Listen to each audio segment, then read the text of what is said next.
And a special thank you also to Moshe Chaim for Mira for sponsoring tonight. You should be all zocher to find your true zivugim bekarov. Amen. Lechaim Baruch ata Adonai Eloheinu melech haolam she'akol nihya bidvaro. Thank you. If I could trouble you to kindly turn your cell phones onto vibrate out of respect to those who are trying to fall asleep. So we're here to talk about dating with purpose.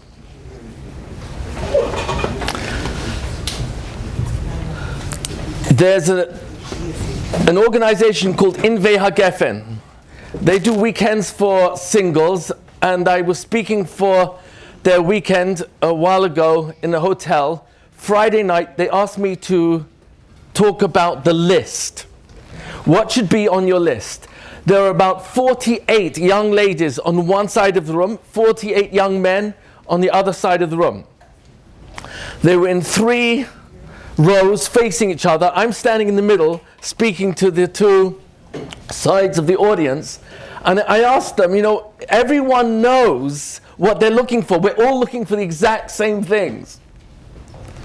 There might be slight differences in priority, but the list is almost identical. So I asked them, I don't need to tell you what's in this. Tell me, what's on your list? What are you looking for in your husband? What are you looking for in a future wife? Any suggestions? Or do you want me to do all the talking? What should be on your list? What is on your list? Yirat Shamayim. Okay, Yirat Shamayim. Good midot. Good character traits. Growth oriented. Do you want to add happy, or that's not? You don't need it. Personality. Okay, personality. What do you want? Anything you want to say specific about personality, about midot? Caring.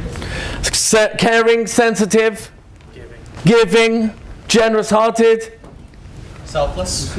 Okay, they're willing to give of themselves. Responsible. That's a biggie. Trustworthy, honest. Sorry? Nice. Pleasant. Faithful. Patient. Faithful. Patient. Trustworthy. Loyal. You got quite a serious list here. How about financially responsible? Which is more important? To have a lot of money? Or to have financial principles that one follows that are responsible use of money? Which of the two is a closer guarantee that a person will maintain their wealth? Lots of money to start with, or they follow principles of financial responsibility? For example, spending less than they earn. What a concept. Sounds like a chidush. Yes. Invest the difference in your own future. So you already know what's on the list and you can carry on. Healthy, do you think that should be on the list? Yeah, what type of health? Emotional health, physical health. We can define what that means.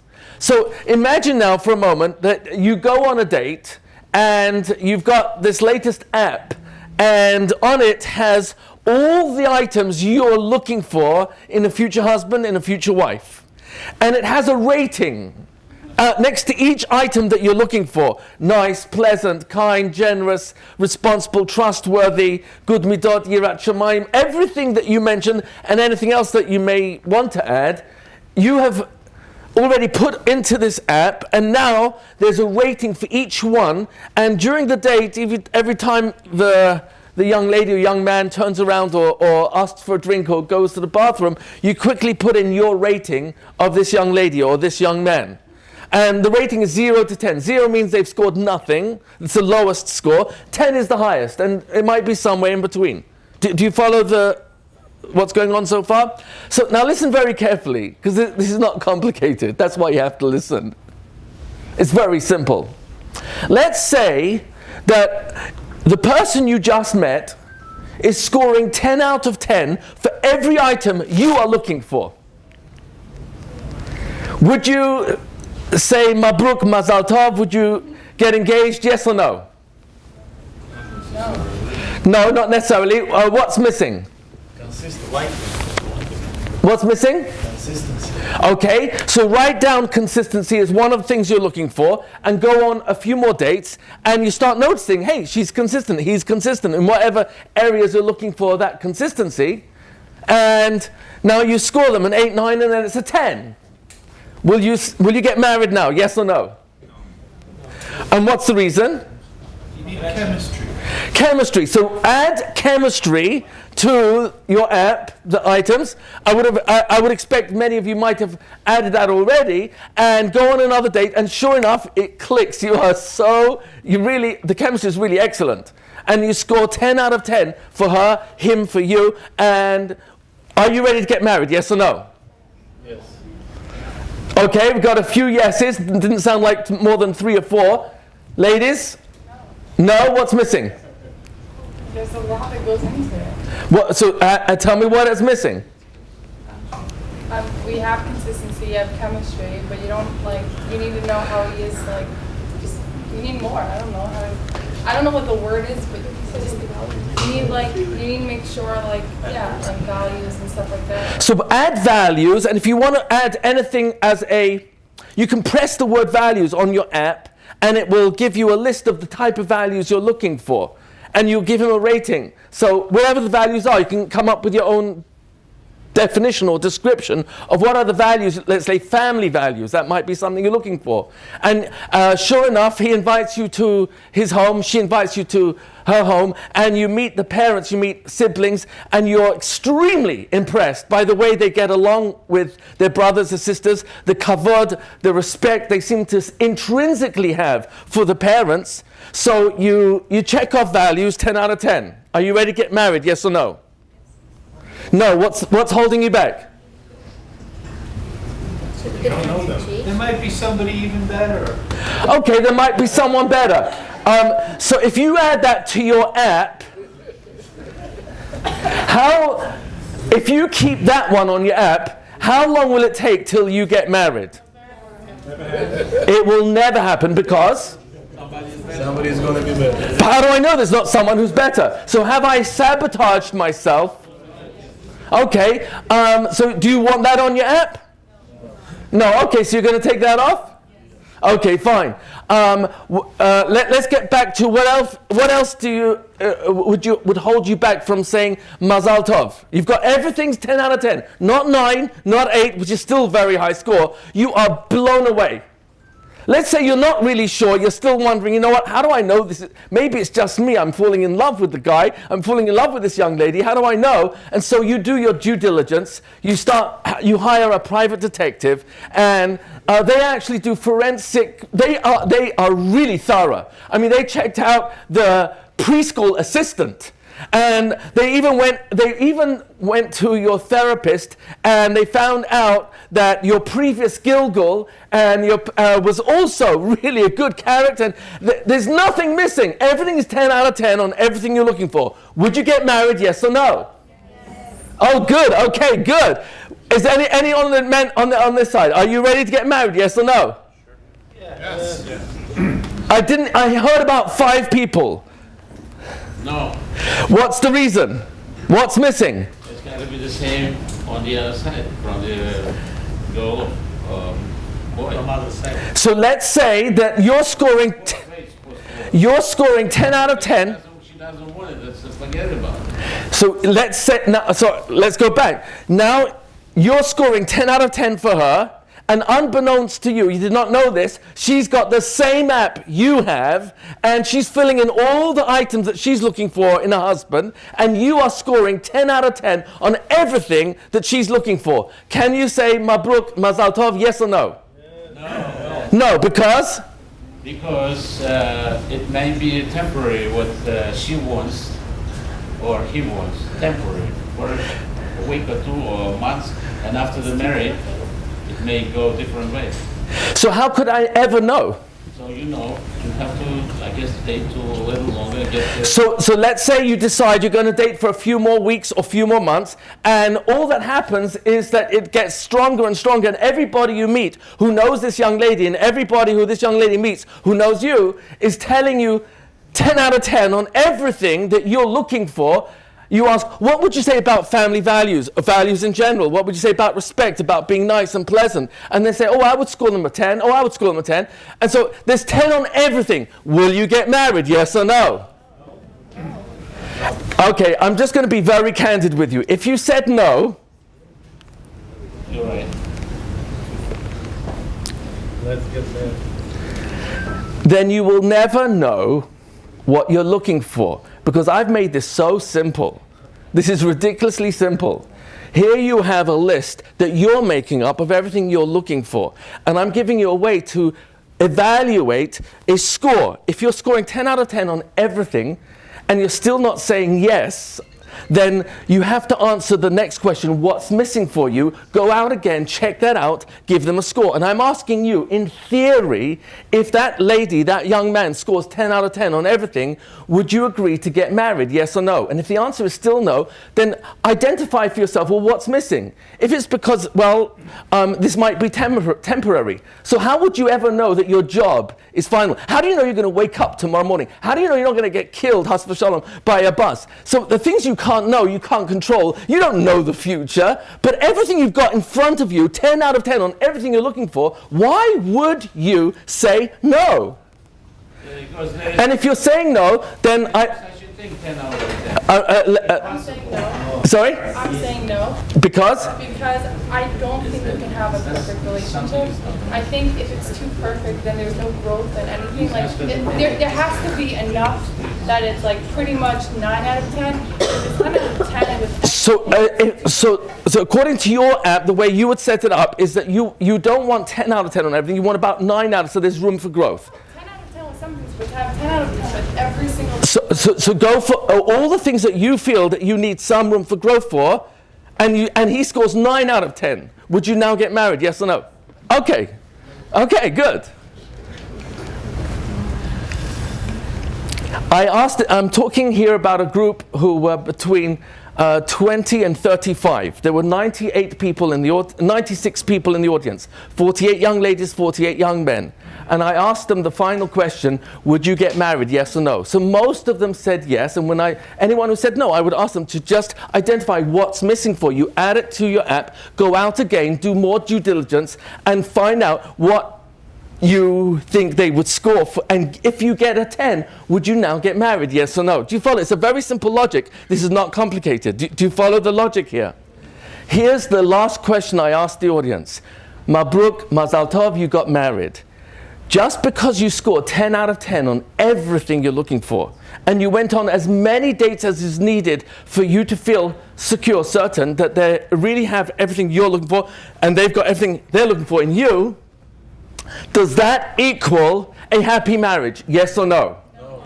Excellent. Why not? Get the logic.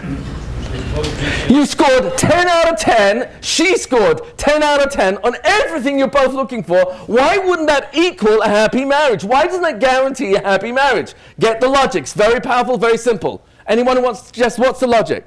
Yes, sir, at the back. Situations change. Different circumstances happen. Excellent. Because circumstances change, therefore what? Excellent. What you're looking for might change in what sense? The way one responds. Excellent. Let me share with you 3 true stories. Young man meets young woman. They date and he falls in love with her. This is what impressed him the most. True story. I'm going to try not give you too much detail. This was a young lady. She owned her own company with not many, but quite a few employees. She's in her early 20s, and what really impressed him was the following. She was abused terribly by her father in her youth. She left home at 13. She has not seen her father in the past 10 years. She's 23 years old. She was terribly abused by him, and this young lady made a life for herself. She's very happy, boisterous, outgoing. She built her own small company with a number of employees, and he was extremely impressed by her resilience. She's got such strong inner strength that despite her past, she didn't become a victim and, oh, pity me. She made a life for herself. She moved forward. He was so impressed by that, more than anything else about her personality. He said to himself, wow, if she can bounce back like this, she's going to be such a strong wife, such a strong mother. I want her to be my wife and the mother of my children. Mazal Tov, they got married. Less than a year into the marriage, her father, he did not even turn up to the wedding, he was not invited. She had not seen for over 10 years. Her father passed away. She fell into depression. True story. Why did she fall into depression? He was shocked. And what really came out was the following. She had no idea that deep down she was hoping that one day her father would sincerely apologize for his horrible behavior towards her, and in that there might be some healing. And she never realized that that's what she was hoping for till he passed away. And now that he's dead, there's never going to be the opportunity for him to say sorry. She fell into a depression. Could he or she have possibly have known that that would come up, that would surface in their lives? You see, you could check off everything you're looking for, but you can't guarantee what will happen in the future that you and your husband, your wife, have never experienced before, and now, for the first time, you're going to be responding to a situation that's brand new. So there's no reference, there's no frame of reference in the past that tells you how they're going to respond. Second story, true story. Man marries lady. The one item that she was most attracted to was security. What mattered the most to her was financial security. That was very important. He had been in his job for 15 years and earned an extremely good salary. 1 year into the marriage, the company downsizes, but he's still of sufficient value. He's still in the company. 2 years later, they're married now, 3 years, the company downsizes again, and he's out of a job. His expectation for a starting salary is so high that he's not finding it easy to get another job in that particular industry with his skill set. And she is falling apart. Why? Because one of the things she married him for was financial security. Could she have possibly have known that this could happen? Could he have known? Not necessarily. So what's going to matter the most? Contingency. They were contingent. Who you marry? Or who you are in response to the differences that will come up. Third example. You got the point here? Let me illustrate this a little bit stronger. Third example. Man marries young lady. This is a very close friend of mine. I have to be very careful not to give too much information here. One of the things that really was the clincher to want to marry this young lady was a Shabbat afternoon. They went to visit a family that she often helps with the children. It's not her family, it's just a friend. And he was so impressed how the children gravitated to her. And she was so good with the kids. They loved time with her, listening to her story, the way she told her stories. Her interaction with the children was the clincher. That made it final for him. He really wants to marry this young lady. He knows she's going to be the most amazing mother.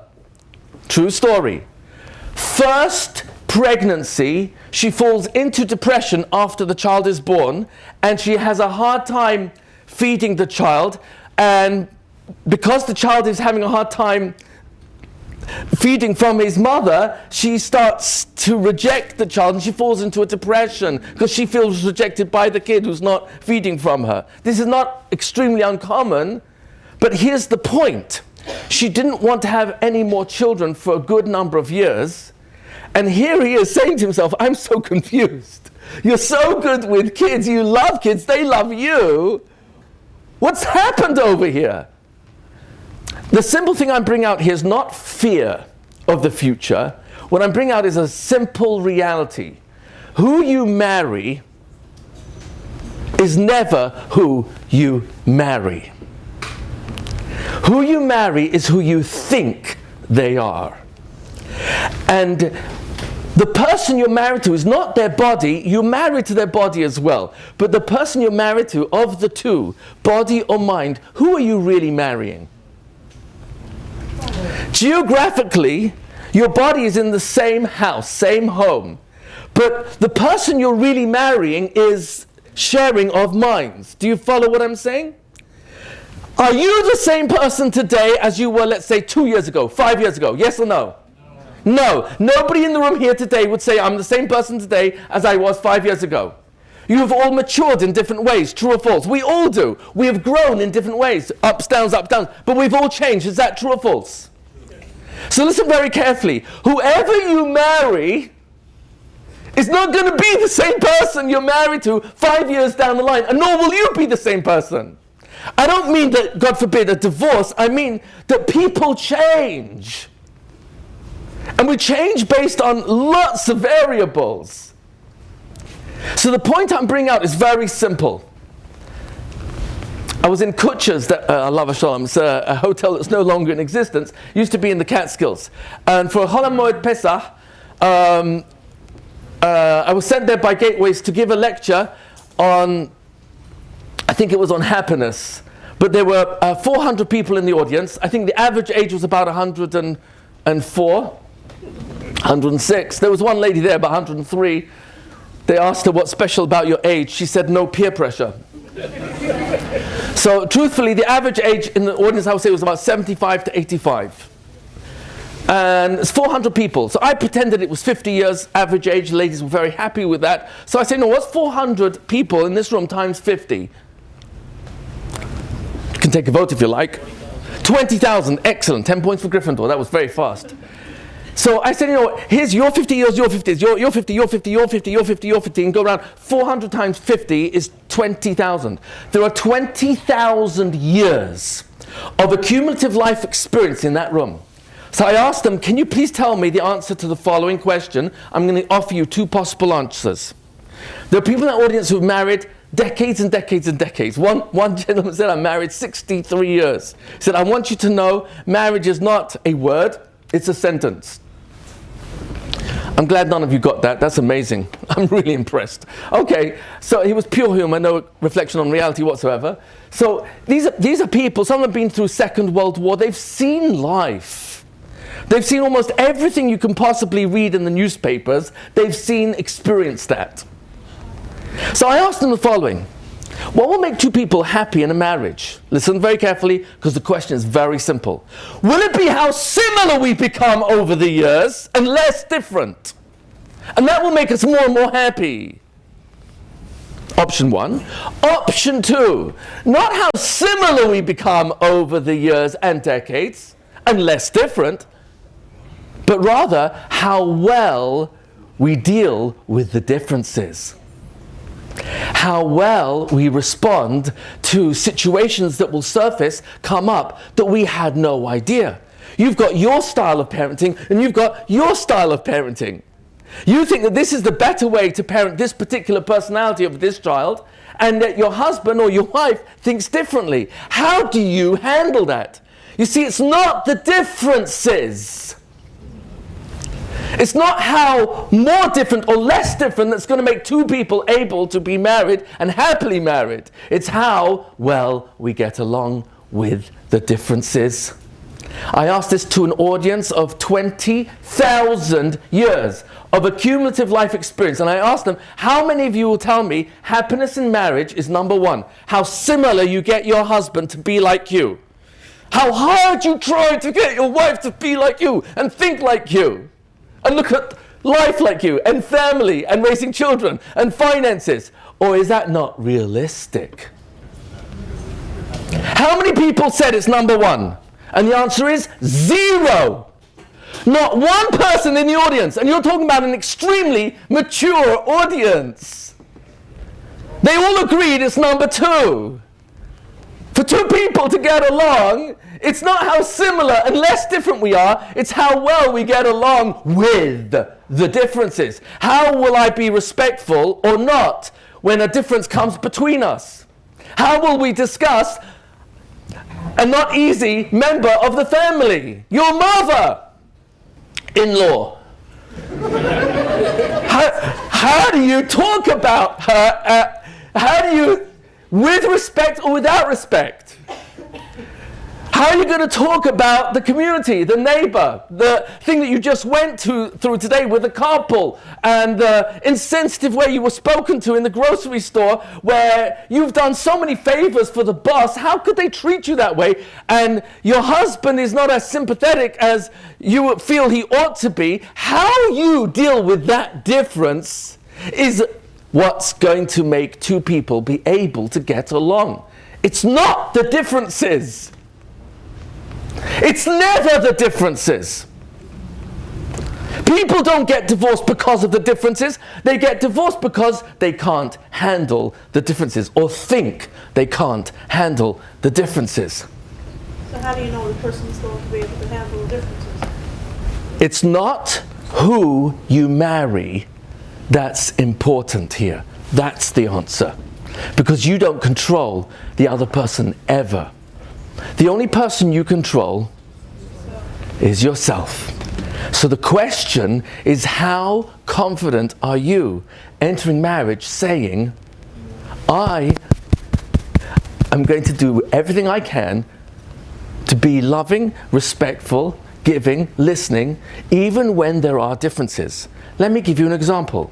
You've all heard of the Chafetz Chaim? He came back from yeshiva. He was turning almost 17 years old. His mother had remarried. Her first husband had passed away, and you're talking about the mid-1800s. It was very hard for an almanah, for a widow, to find another husband. Usually, they had to agree to lower their station in life just to have a husband who would support them. And this gentleman that she married was of a much more coarse character, and he brought with him a daughter from his previous marriage. He was also an alman, a widower. And when this man set his eyes on the young Chafetz Chaim, Yisrael Meir Kagan, he wanted this boy for his daughter. Unbeknownst to the Chafetz Chaim, the mother was taking a lot of pressure from her new husband, and she couldn't take it. When Yisrael Meir Kagan came home one bin azmanim, he saw something was the matter with his mother. And he asked his mother, what's the matter? And she refused to say. He pushed a little bit, and then she broke down in uncontrollable tears. Because she knew her child was a prodigy. He was a star of a Talmid Chacham. Excellent midot. And the young daughter, stepdaughter, was similar to the father, coarse character, not so cultured, etc. And she burst out crying, saying, my husband wants you for his daughter. And the Chafetz Chaim responded the following: Mother, why are you crying? I'll marry her. And he did. But here's the punchline. He still became the Chafetz Chaim. It's not who you marry. It's who are you entering in the marriage that's going to count. Because you cannot know what's going to come up between you, but you can know how you're going to respond. And even when, not if, even when one makes mistakes and speaks unkindly, it's never too late for me to say sorry and mean it and be sincere about it. It's not who we marry that I should be afraid of.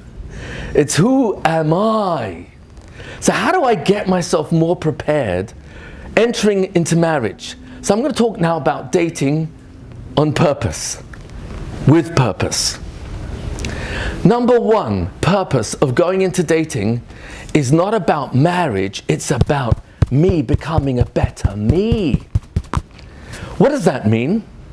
Well, on the date, the first look I get, see the chemistry, OMG. I come. This is what the shotgun says is beautiful. Hi! Now, if I'm here for number one, myself, how do I become a better me? Improve my value, intrinsic value, as a potential partner in life. Number two, how do I become a better me for whoever it is that I'm interacting with, interfacing with, eventually will marry? Number three, well, I'm getting married, not just in the process to improve myself and to improve my ben adam lechavero, not just ben adam le'atzmi, between myself and myself, but even relationships with other people. But also, I want to get married to raise a family, bring Jewish children into the world. Oh, so there's all three components. My relationship with myself, my relationship with the potential partner, and besides all that, I want to start a family. Let's start with number one. And here's where I want to make a very simple emphasis. Ask guided questions to yourself before you start the date. What do I mean by that? Say the following. For example, I wonder what I will learn about myself during this date. I wonder what I will see that I didn't see before about my sensitivity or caring or respect or being nice, pleasant, responsible, kind, listening, good midot, yirat shamayim. In other words, everything you're looking for that we mentioned right at the beginning that's on the famous list, how am I doing on that? Because it's not who you marry that's going to make the big difference. What's going to make the big difference is who you are entering the marriage. And don't get me wrong, it doesn't mean, oh, so my husband doesn't have to work on himself, my wife doesn't have to work on herself, it's just about me. And here's the real answer. God wired us in the following way. You and I are programmed to be creatures of reciprocation. We respond to each other. In the words of Shlomo HaMelech, Chacham Mikol Adam, the wisest man who ever lived, said Shlomo HaMelech, King Solomon, Kamayim apanim lapanim, just as waters reflect your facial expressions, without any deviation, Ken lev ha'adam la'adam, so is the mind and heart, what you're thinking and feeling, that is what the other person is picking up on. Shlomo Melech wrote a book called Mishlei. Mishlei, the Christian translation unfortunately is Proverbs and we're stuck with it. Mishlei is a mashal.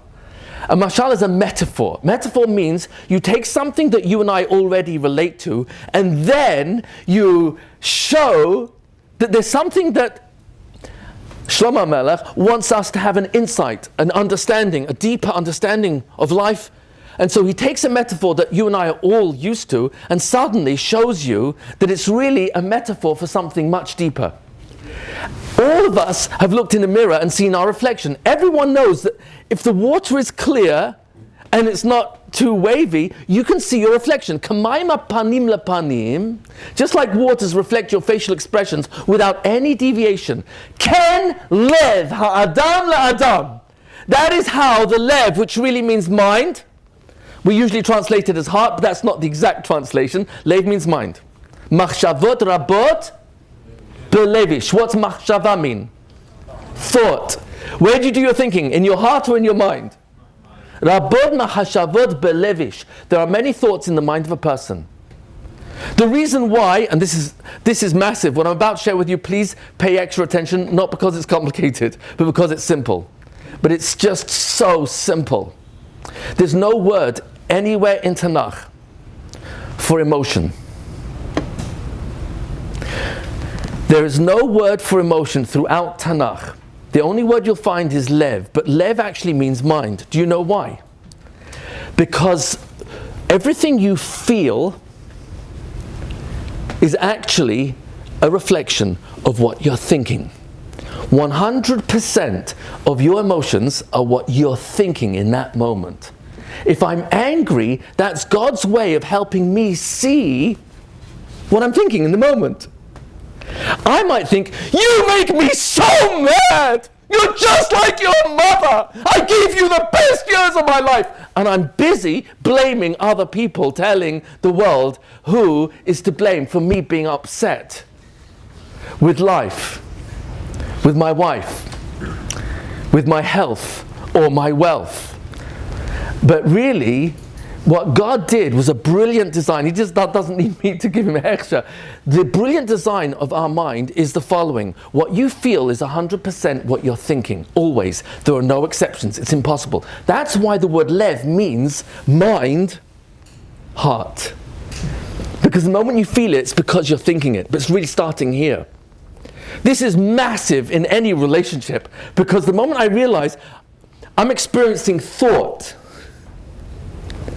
all of a sudden, I can be liberated from the possibility of thinking it's your family who drive me nuts. It's the boss. It's my co-worker. It's my friends. It's the community. I'm just so fed up. I can't. As much as I keep thinking this, that's what I'm going to feel. So if I don't like the way I'm thinking, where should I begin? Over here. But here's the simplicity of this. God wants me to understand that just like my facial expressions are perfectly reflected in waters, so are people reflecting what I'm thinking and therefore feeling about them. K'mayim hapanim lepanim ken lev ha'adam la'adam. So in any relationship, just the dating period, and certainly marriage, what other people are picking up on is what you and I are thinking and therefore feeling about them. Do you follow? It's a very simple logic. One of the best Musa Sfarim written in the non-Jewish world, the best seller, it's Ad Hayom. It's called How to Win Friends and Influence People. Dale Carnegie. It's a Musa Sefer in many ways. But his one basic premise is the following. When you give a sincere compliment, you really mean it, the other person lights up. Do you follow? Every single date I go on, number one, I wonder what I'm going to learn about myself. I wonder what I will notice, how I'm improving in my respect, my listening, kindness, consideration, understanding, empathy. Because the more I see that this is about me, number one, and then number two, how I'm taking interest in you. And one of the most powerful ways to take interest in another person is so simple. Find out what they love the most, what they like the most, and get interested in that. Even if it's not your interest, that's not the point. The point is, in order for me to become a better me and more valuable in a relationship, because that's what we're talking about. Because it's not you changing your spouse. You can never change your spouse. It's impossible. Nobody changes anyone.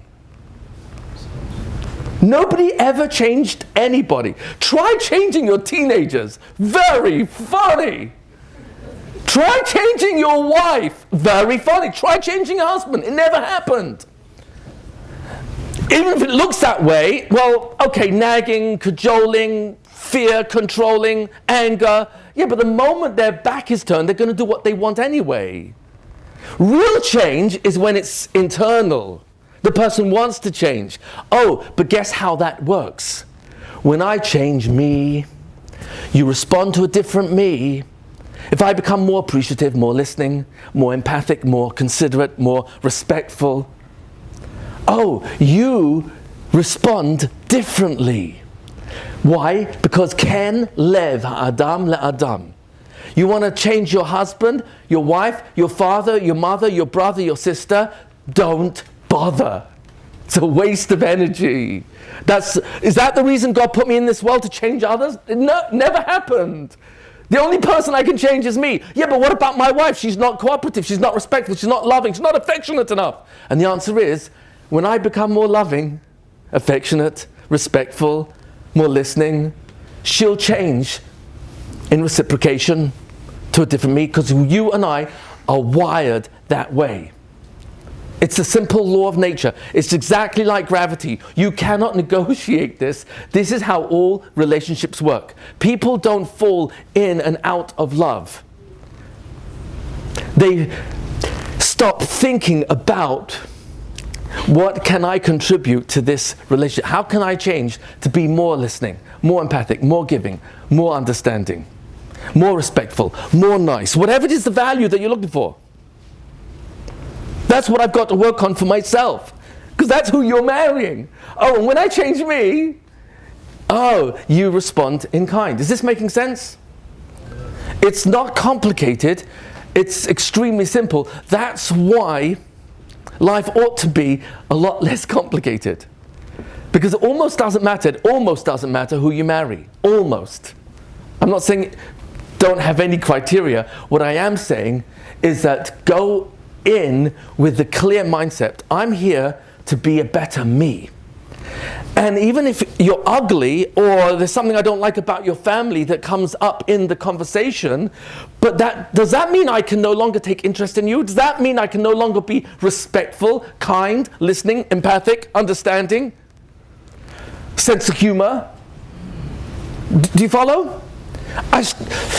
The mitzvah of Ahavta L'Recha Kamocha, to love another Jew as one loves oneself, applies to dating too. I have a mitzvah to love my date. But what happens if whoa, there's no way. I just want this to end as soon as possible. You know, I forgot to tell you, by the way, I've got a cousin who's coming over. I just found out, so I'm not able to meet for more than about 30 minutes. I'm really sorry. I really had no control over this whatsoever. Just thought of it now.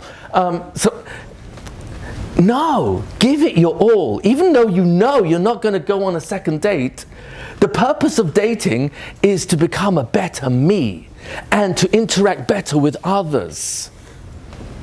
And it's in that type of mindset God will sign his signature and say, I'm going to help you find that person. Hashem is mezaveg zivugim. Now, mezaveg zivugim in the language of our sages is mitziut ha-zivug. It doesn't say searching for the right partner. It's finding the right partner. What does that mean? It means looking for the good that's already in every potential partner. So every date I go on, what am I going to learn about myself? Because you're preparing your mind. This is not some sort of psychological trick, it's reality. When you're expecting to notice something new about yourself, your mind, eye, is more open to notice that insight of you being more patient, more listening, more understanding, more respectful, whatever's on your list. Do you hear this? If you ask the question, I wonder what I'm going to learn about the person I'm going to meet tonight. I wonder what will impress me about that person. I wonder what qualities in their character I will be inspired by. You're expecting to find those qualities. And that's what's called mitziut hazivug. It doesn't say search for the right partner. It says finding the right partner. That means the person you're meeting has potential factors of the items you're looking for on your list. And that's what I'm looking for. Even if you know after 1 second you're not going to marry this person, throw yourself in to that date. Because it's not just about that person. It starts with, I'm here to be a better me. Is this making sense? Yeah, it's making sense?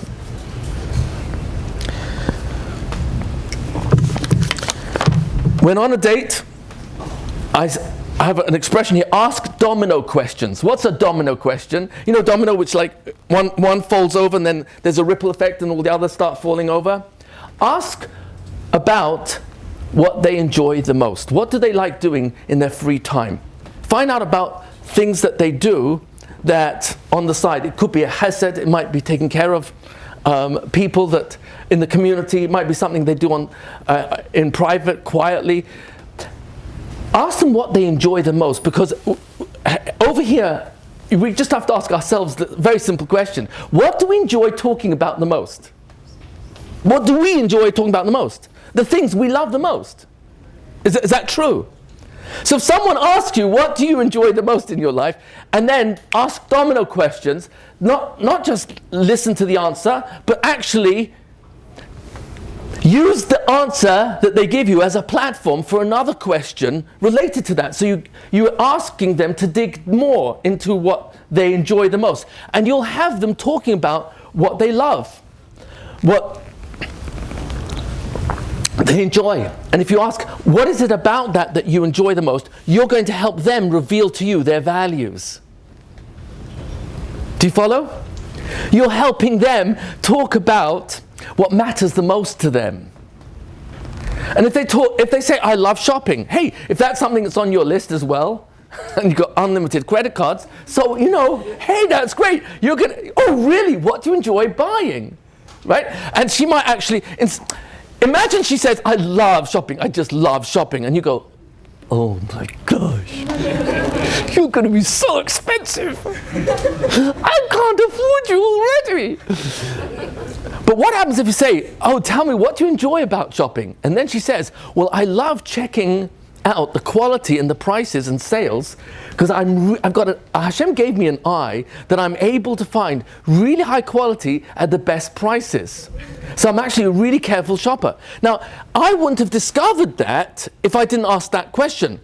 But if I closed the whole subject after I heard, she loves shopping, oh no. I love saving money, she loves spending. But I'm working on an unfair assumption because I didn't get her to share with me what is it she loves about the shopping, and then she reveals she's really good at finding good prices.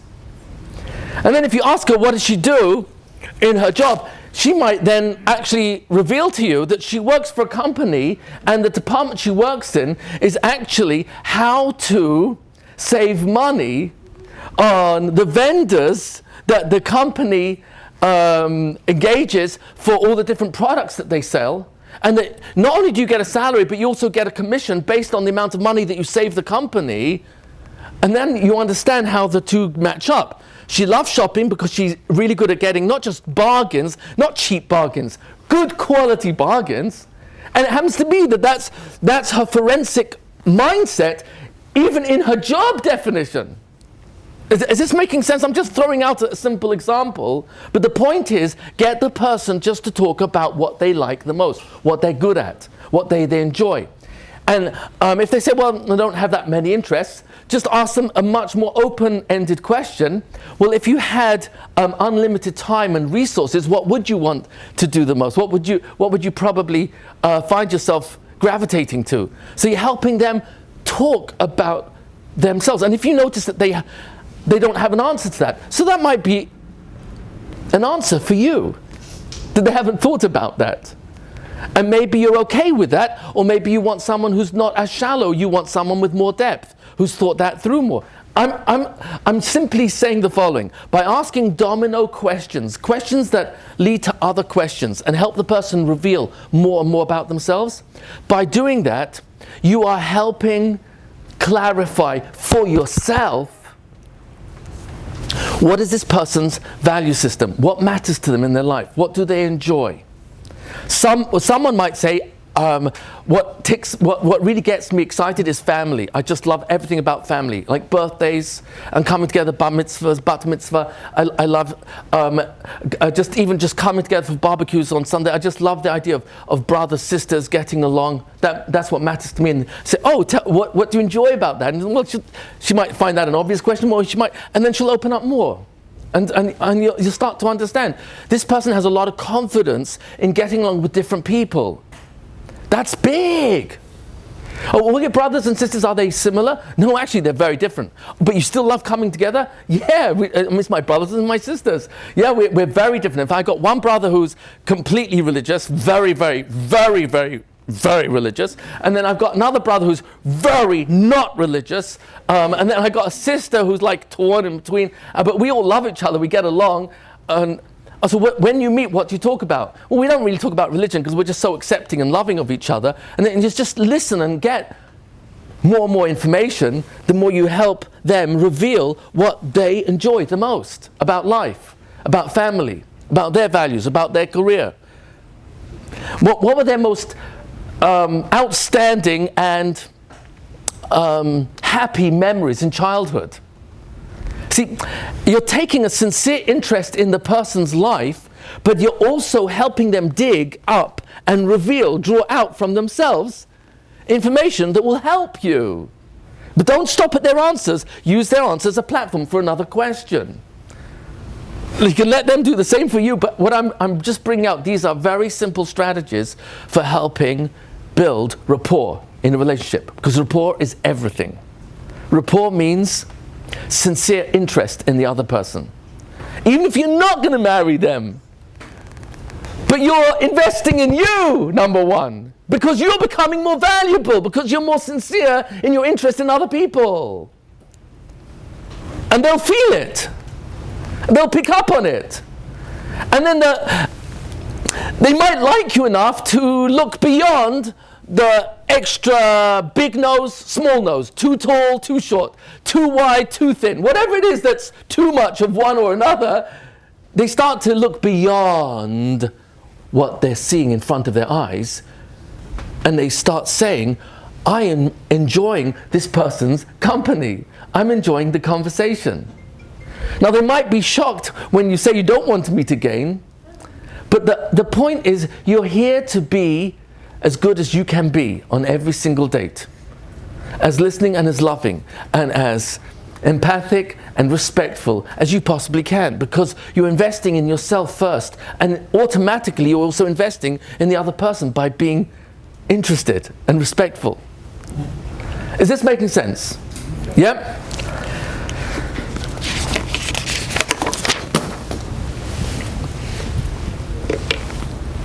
We can't escape ourselves.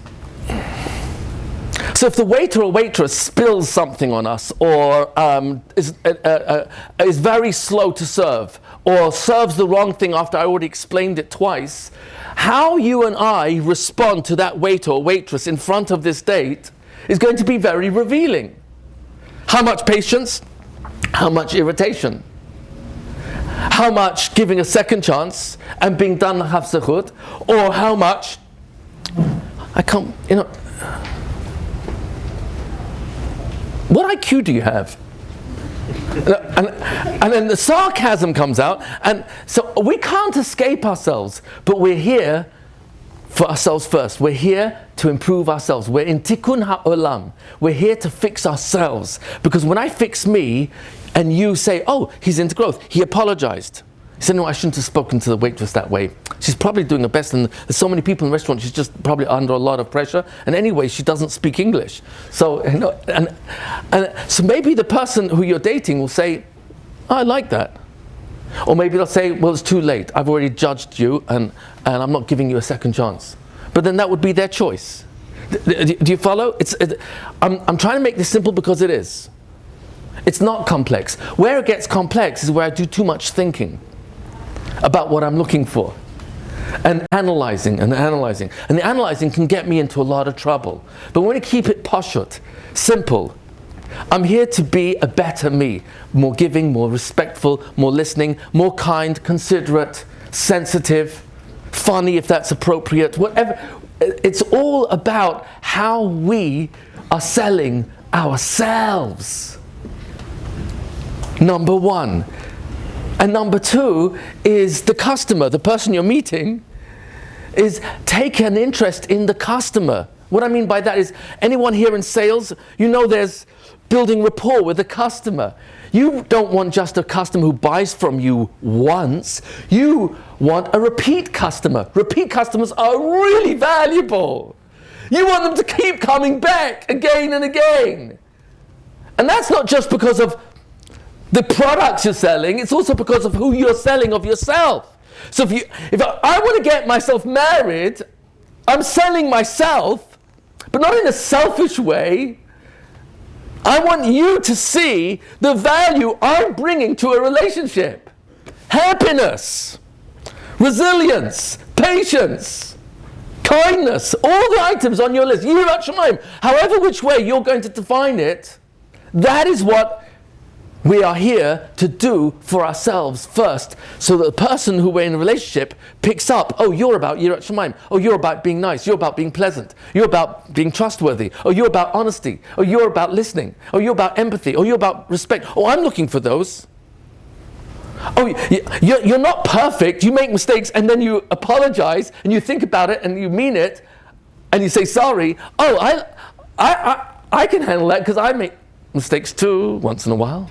And I would like to be in a marriage with someone who can, even when they're upset with my mistakes, will accept my sorry when I really turn myself around. Oh, we're all looking for the same thing. But instead of looking, the language of our sages is finding.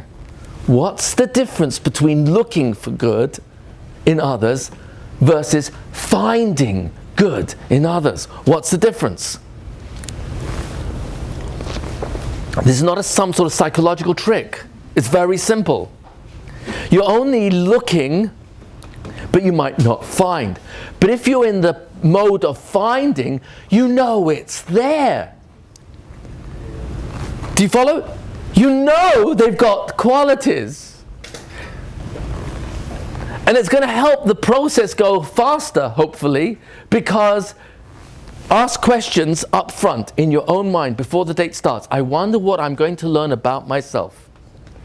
What insights I'll have about my own levels of how I will improve on my own respect and giving, listening, taking interest, sincere interest, apology when I notice I make a mistake, or a bit rough on round the edges in the way I talk to the cashier or the waiter or the waitress.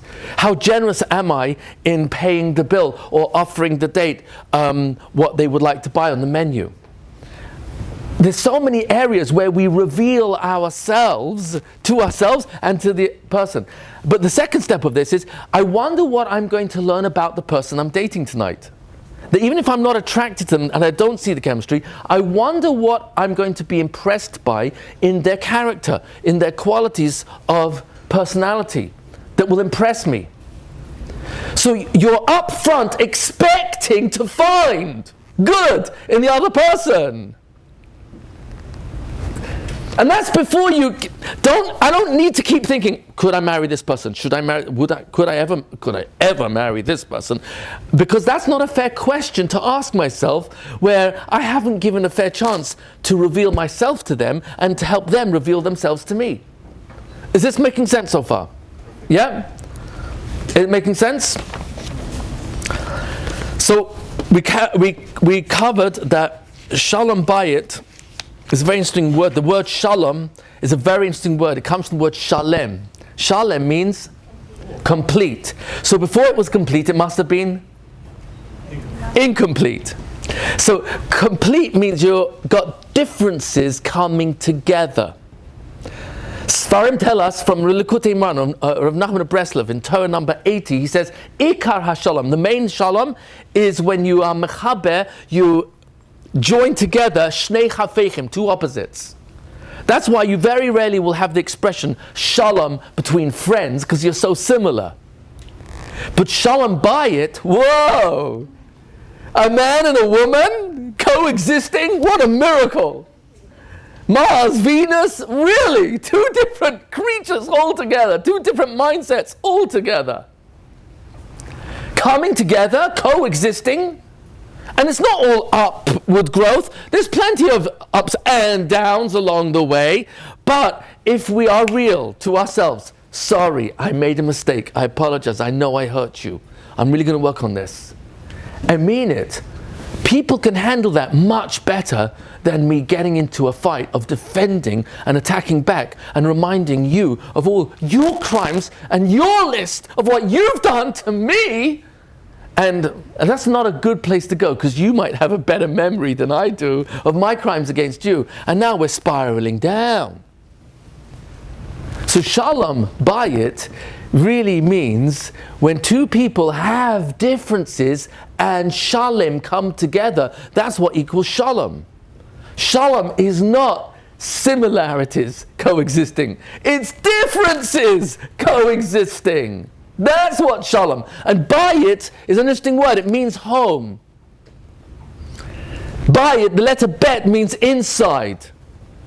When Noah covered the teva with gopher, with pitch, mi bayit umichutz, from inside and outside. Bayit means inside. Shalom bayit means peace inside.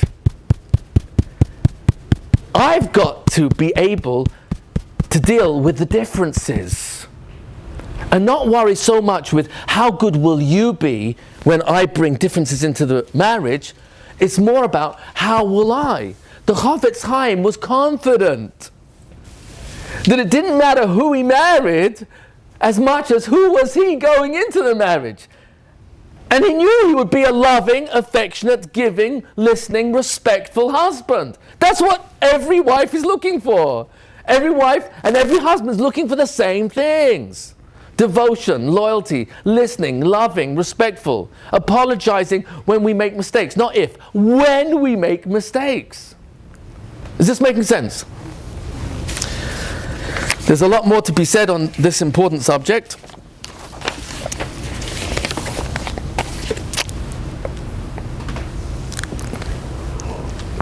There's an excellent book that came out very recently. Many of you are familiar with Garden of Emunah. So one of the more recent ones is called Garden of Miracles. It's called Say Thank You and See Miracles. It's got 190 different stories of people who said thank you to Hashem for what they were missing in their lives. And in doing so, again and again, started to mean it. Thank you, God, that I'm single. Because now I get to be closer to you because I keep turning to you each time the date doesn't work out. Thank you, Hashem, I'm still single because now I've got an opportunity on the next date, should be soon, I get to work on myself and try and be more respectful, listening, giving, generous, considerate, sensitive. He's got unbelievable stories there of people who had cancer and just started saying thank you to Hashem for 20 to 30 minutes a day. Thank you, God, for cancer. Because now I'm coming closer to you through my tefillot. The cancer is making me closer to you. It's actually a siman in Shulchan Aruch, in Code of Jewish Law, and it's based on a Mishnah right at the end of Berachot. Chayav Adam levarech al hara'ah.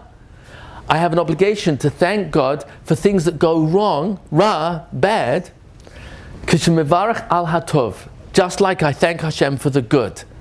B'da'at shelema, with a complete mind. I'm not drunk, I'm not crazy, I'm not on some sort of high of drugs. No, b'da'at shelema, I know what I'm doing when I say thank you for the not good in my life. U'benefesh chafetza, and I'm doing it willingly, u'besimcha, and with joy. So Rabbi Arush mentioned that he had many singles come to him complaining, I'm still not married. And he would say, thank Hashem. Just say thank you. I love you, Hashem. Even though it's not easy, I still love you. And by being single, I'm coming closer to you until I find the right guy, until I find the right girl. And he talks about many, many stories. It's really worthwhile reading because he talks about so many stories where people's cancer just went, or their financial situation had a massive turnaround. People in horrible debt, or people who were single, or people who didn't have children for years and years and years. Fascinating stories, because God loves us all the time. And He wants us to pray to Him. But tefillah has 3 components, not 1, 3. Shevach, praise, hoda'ah, thank yous, and bakashot, requests. If I get too stuck on the requests, I really need to, please, Rabbi Shmuel, please. It's okay, but there's 2 other components to tefillah. Thank you and praise, lots and lots of thank you. And what God is really, let me put it to you this way. You go to your dad and you ask, and He gives. They go again and you tell Him what else you're missing, and you ask and He gives. But what would happen in Dad's mind, if instead of just asking, I keep praising and thanking him for how much he's done in my life to bring me to this point. And then when you make the request, is it the same giving as before, or it's even more willingly? Is he willing to even overlook certain things about my character that are chaser in the way I do things in the home that's not always to his liking?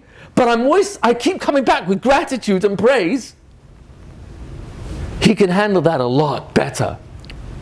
And it's not because God can't handle the complaining, even though the truth is, he doesn't like me complaining. He doesn't like it. The Meraglim got us 40 years into Midbar, and the Chet HaEgel didn't. Chet HaEgel, Hashem, we were forgiven for the most part. But the Meraglim, for complaining about the gift I gave you, that we spent 40 years in the Midbar. Tisha B'Av. Every year. Adam eats from the tree. God was not as upset about that as when he asked him, why are you embarrassed about your nakedness? Oh, did you eat from the tree I asked you not to eat from? What was God inviting Adam to do? Teshuvah. All he had to say was one word, Chatati, I made a mistake. And God would have forgiven him. That's what the Medrash Haggadah says on that pasuk. Instead, what did he say? Ha! Isha! That woman! Who's he blaming? His wife! Ashena Tata Imadi! That you gifted to stand by me! Whoa! Who is Adam blaming? God and his wife. That ticked Hashem off. Now he got all the klalot. He didn't for eating from the tree, he got it for being kofer tov. So if I want to really quickly, if there are any list of stuff on my file that when I ask Rabbi Shalom, this is what I'm looking for in my life, and he opens up my file and there's a few debts over there that I haven't really paid off, we can close those debts, cancel those debts with praise and thank you, and see miracles. I urge you to get that book, it's really excellent. So I close. The last Eitzah, the last bit of advice is, if in trouble, call 1-800-ALMIGHTY. It's a very important number, you can write it down. 1-800-ALMIGHTY. It's a 24-hour, 24/7, 365, 120. You can call any time of the day or night, he's available. 1-800, the ultimate therapist. Ribbon Shalom, I love you, I thank you. I thank you for everything I've been through, the good and the not so good. And do it every day, in your own words, and see miracles. I should not give up. Why? Because the Gemara tells us that every single day, a bat kol, a heavenly voice comes out and says, so-and-so is destined to marry so-and-so. So the Gemara in Moed Katan, Daf Yud Het, page 18. And the question is asked, why does God have to tell me that he's making this heavenly voice come out every day? Why does it have to come out every day? So in Shemayim, we're really one neshama. God splits us into, you go with this mother and father, and the other half goes with this mother and father, and now we've got to find each other, remember? We're not looking as much as finding each other. And God says, I'm going to say this every day. I'm going to put out a bat kol, a heavenly voice every single day, so that nobody should ever give up and think, I've lost my zivug. Because I'm going to say every day, so-and-so is destined for so-and-so. Never give up. In the zechut, in the knowledge of knowing that I'm here to enter a relationship with myself. And in doing so, improving myself, I'm going to improve the value that I'm offering to you. And in that, build a family and bring children into the world, which we won't always agree on how we're going to raise them, but that's part of how shalom is differences still coexisting. That's the power of Hashem's pure advice to us. Don't be afraid of who you marry. Be more concerned about who we are entering the marriage. That's what's going to matter the most in the zchut of knowing We have that power.